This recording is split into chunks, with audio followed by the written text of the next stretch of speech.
Hey folks, you're tuning in to the Broken Meeple on YouTube. Thank you for watching. Forgive me if I sound a bit tired during this video. This is the third unboxing video I've done in a row now on this day on the 8th of March 2014 because I have been on a bit of a mission buying new games, and obviously before I start learning the rules and playing them and that sort of thing, I need to unbox them and do these videos for you. So with the three games that I've bought recently, being Nations and Empires of the Void, and this one here, Amerigo, let's just say there's a lot of stuff to get through, and I've had to do the videos in advance. So, you know, when these get released will depend on spacing everything out on the channel, and obviously what seems to be the new hotness in terms of getting reviewed. But enough of that, let's make a start on this one. This is Amerigo by Stefan Feld, and already I'm having trouble getting this in the shot. This is a huge box. Look at this. Huge, absolutely huge. Now you're probably wondering, you know, ooh, Queen Games, hang on a minute, Luke, don't you hate most of their games? Well, not necessarily. Queen Games occasionally do bring out a game that I quite like, and this is one of them. I've played this and sort of fallen in love with the cube tower mechanic and basically the way the game works. It's lighter, it's quite light for a Stefan Feld game, and it's a point salad, much like a Stefan Feld game, so I quite like the way that this one works. And to be fair, even though most of Queen Games stuff doesn't wow me, I don't necessarily hate a lot of Queen Games stuff, with the exception of Kingdom Builder, which, just so that you don't hear me ranting for the next 20 minutes, I'll get off the subject of Kingdom Builder right now. Yes, that would be a good idea. Okay, anyway, let's make a start on this gigantic box. I'm glad I opened up a shelf on my Expedit unit in order to actually put these sort of bigger games on, because ooh, there's a lot in here. So, with Amerigo, you are effectively an explorer, Amerigo, and all that stuff, and you are sailing around various islands in the game, trading, acquiring goods that you can trade, and sort of building land and settlements on there. So these on this punch out board here, one at a time. Oh, it seems to be a foldable one. Okay, it's a foldable one. You know, so these are different land plots for obviously different colour players, and you know they come in all different shapes and sizes. You know, some weird shapes. It's almost like a sort of Tetris in a way, and you build these onto the islands to get victory points and to screw over the other players in a sense. You've got special tiles that you can acquire during the game, which give you like a one-off bonus, an end-of-game bonus, or a continuous bonus. They're quite good and nice in variety. You don't see them in every game. And you've got these various tiles here that can give you improvements as well. Flipping over, we have, I'll get onto the water ones later when I see more of them, but this is kind of like where a lot of the magic happens. You've got a scoring chart around the outside. You have a coloured track there, which represents a route you can take for victory points and special action, represented by that white there. You've got a spot for the goods that you can buy, you've got a spot for the special tiles, and a spot for the pirates.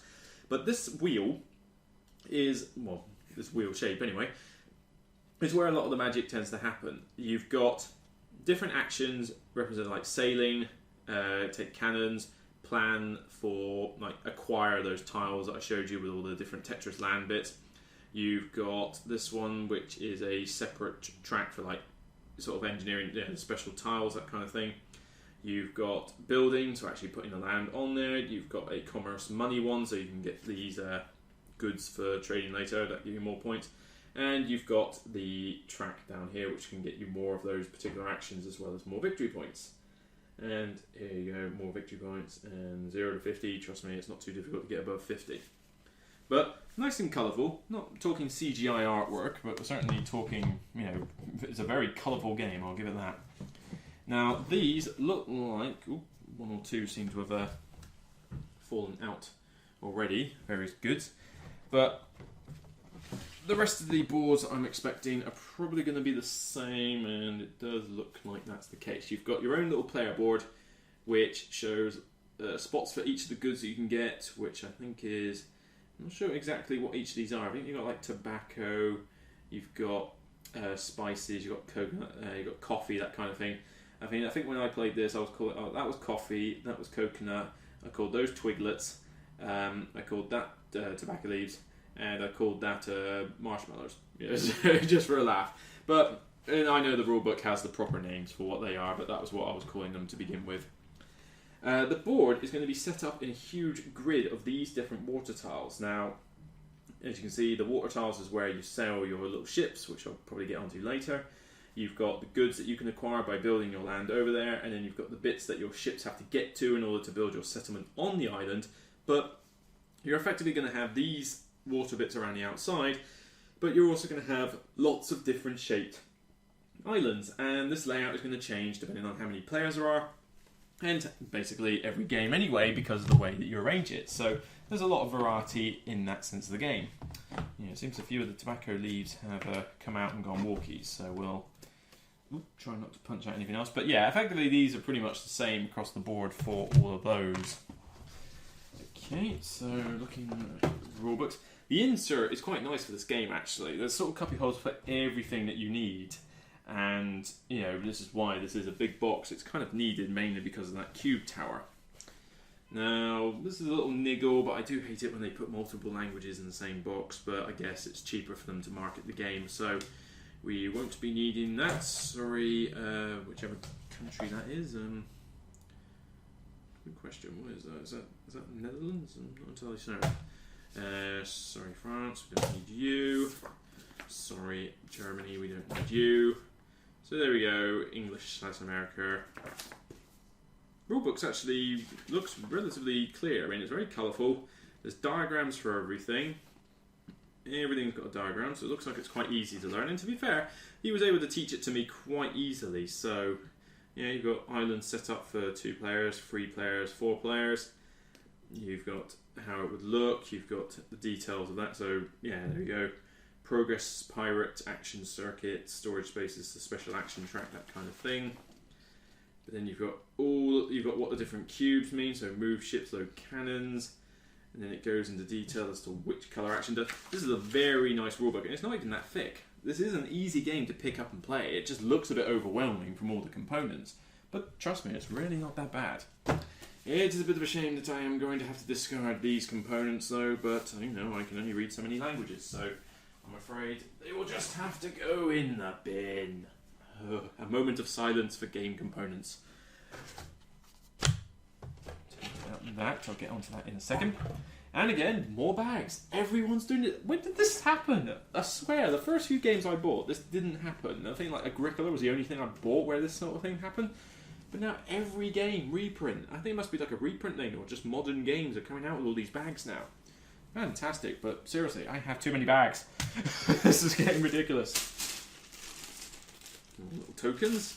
So these are a mix. You've got the ships. So you've got those little ships that you use to... So they're all nice and wooden, nice and chunky. Quite cool. You've got discs like that for putting on the various tracks. You've got the settlement buildings, which sort of look like your generic Monopoly house, really.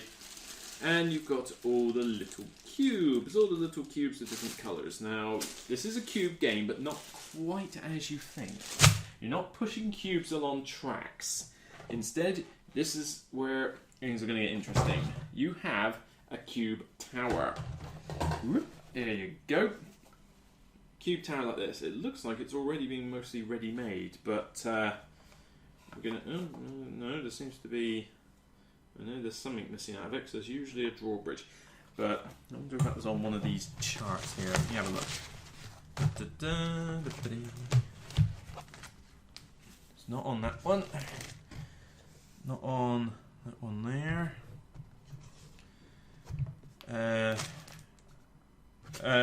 Actually, while I've got these boards, I've just noticed something with when this one folded out.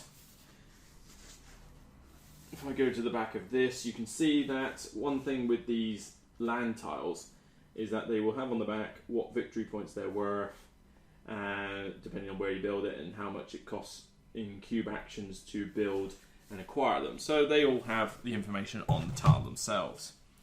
But good question is, where is the drawbridge in order to finish off the cube tower? Because that is going to be somewhat essential. Essentially what happens is that you put the cubes in that tower and they drop out, and depending on what drops out depends on what dictates what actions you can do. So it's a really cool mechanic for deciding player actions, but for the life of me, I can't seem to find the drawbridge that is meant to go at the bottom of there. I know it's supposed to be on one of these sheets, or it's maybe not elsewhere in the box. It's not underneath the insert. I know it's around this. I know it's around here somewhere because it's obviously a major part of the game. But because otherwise, this. Oh wait a minute! Ah, I see. I'm being thick. It's on the cube tower already. There we go. So that has to. There we go. Yeah. There's a little catch at the back. See, it just pops out there. That's where my thumb is. So it links up there. And what happens is actually we'll put this on. Here we go. Try and get it in the camera view. So you've got this here. You've got that, which has to plug on the end. There we go. Sorry, I'm trying to do this whilst looping around my camera, so it is a little bit far-fetched, but you know, it's not easy when you've got this sort of positioning. But here we go. Put the cube tower on there. So that slots in like that. You then put this on top, and you have your cube tower. Now, what happens if you look down the center here? You can see that there's various little bits for the cubes to get stuck on. There's all sorts of different floors and different arrangements, and it differs as you go down. Because what happens is that you will put the cubes into here. They will. Some of them will get trapped in here, and the rest will come out there. And depending which ones come out, dictate what actions you're allowed to take and how many actions you are allowed to take in general. It's a really fun mechanic because I think I just get a kick out of chucking things down this tower. I mean, this is like the best piece of it. Just having this tower by the side and just going, right, your turn. Yeah, here we go. Let me do it, and seeing what comes out. And I can't stress enough though, make sure the drawbridge is on properly, because Gareth, bless his heart, who showed me this game, he was also the bloke who showed me Empires of the Void, so it shows he's got a good taste in games. But he, when he first constructed this tower, he didn't get the catch on the back to link through, so we stuck all the cubes in, we got like barely any out, and then we kept losing them, or like barely, like different colours were going out, and I was thinking, okay, seriously, we're not getting much of a way of variety here, what's going on here? And then it was discovered that when I looked into it more closely, looking down there, I noticed that this bit had come up, and they were all trapping down here. So when you took this drawbridge up, you had, you had all the cubes trapped at the very bottom. So epic fail, I think, there, Mr. Gareth. I'm sorry, that had to be mentioned. It was quite humorous at the time, but epic fail. Anyway, so yeah, I mean, it is a big box, but it needs to be, because all these bits hold the different tokens once you've got them all out and ready. You've obviously got these, which you're going to bag up and give to separate players. And one thing I do recommend actually is, you know, whatever you take out of here for particular players, there are also, if I can find an example, is there an example here? Oh, hang on. On there you can see the different resource tokens as well. But I can't get an example for you just as a minute. But basically, those land tiles that were shown, some of them are generic, some of them are coloured. Each player is going to get their own colour of those tiles, and the generic ones are in a big pool that you can buy for later, which are worth more victory points. But all in all, I mean, for a big game, you can pick this up for about, I think, sort of £7 net of postage and that. So I mean, yeah, you're talking what, 40 quid with delivery. You might even get it cheaper than that. I think I got a bulk discount for games, buying sort of quite a lot in one go, and free delivery at times. So I think I was able to pick this up quite cheap, and you get a lot for your money. But let me take the back of the box and show you. This is effectively what you're going to have. You're going to have that cube tower with all the cubes that come out. You're going to have this track where all the cubes will go on, as well as all the tiles and every one of these point track. You will have a gorgeous looking colourful map there, you know, functional artwork, and just colourful. I mean, look at that, green, blue, red, green, white, you know, there's all sorts of colours. It's a very attractive looking game.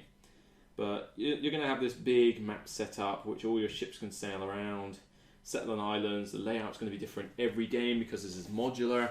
So there's a good amount of variety, and it's a nice light Steffenfeld game. But of course, I'll get more onto that when I eventually end up doing a review of this game in the long run.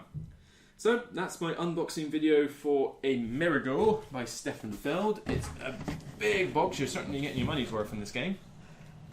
And the Cube Tower is a very cool mechanic, and it's certainly worth checking this game out if somebody at your club owns it. I know that people at my Portsmouth group are probably going to be asking me to bring it now that they might have seen this video.